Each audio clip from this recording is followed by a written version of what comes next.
Je ne saurais conclure ce propos sans revenir sur le drame qui frappe mon pays.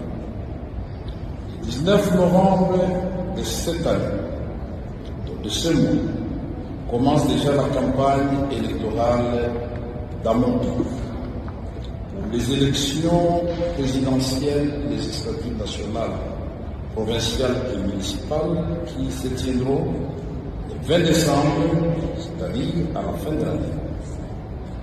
Malheureusement, les populations du Nord Kivu, plus principalement celles des territoires de Massissi et de Tourou, ne sauront y prendre part à cause de la guerre qui sévit. C'est pourquoi, du haut de cette tribune, je lance un appel pathétique à tous les chefs d'État africains présents à ce sommet et aux leaders saoudiens qui aient de leur influence auprès de l'Ouganda et du Rwanda pour que la paix revienne à l'est de la République démocratique du Congo et qu'ensemble nous fassions de la région des Grands Lacs non pas une partie de guerre, mais un lieu de développement, car Dieu a doté cette partie de l'Afrique de richesses innombrables.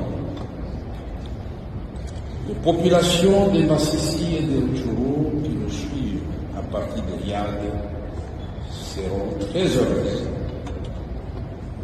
de voir enfin la paix poindre à l'horizon. Dans cette guerre, ni le Rwanda, ni l'Ouganda, ni la République démocratique du Congo n'en sortira vainqueur.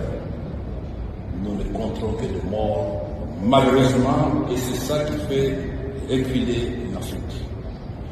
Comme je l'ai dit hier à la tribune de Reuters à New York, prenons l'exemple ici de la France et l'Allemagne, qui étaient des belligérants redoutables, aujourd'hui devenus des complices.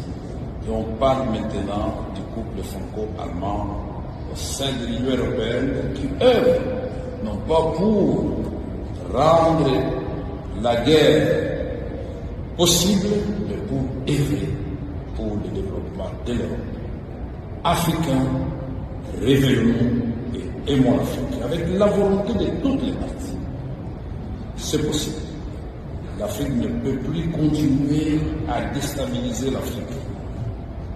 C'est contraire à la volonté des pères de nos indépendances. Mesdames et messieurs, Majesté, Altesse, Excellence, pour conclure mon propos, il apparaît clairement que la République démocratique du Congo, au regard des potentialités que j'évoque ici haut, est un vaste chantier aux multiples opportunités d'investissement avec l'Arabie saoudite, l'Afrique et le reste. D'ores et déjà, je puis vous rassurer que Son Excellence, Monsieur le Président de la République démocratique du Congo et le gouvernement ont entrepris de multiples réformes pour asseoir un bon climat des affaires afin d'offrir à tous ceux qui ont choisi et qui choisiront la destination de la RDC de facilités qui s'imposent.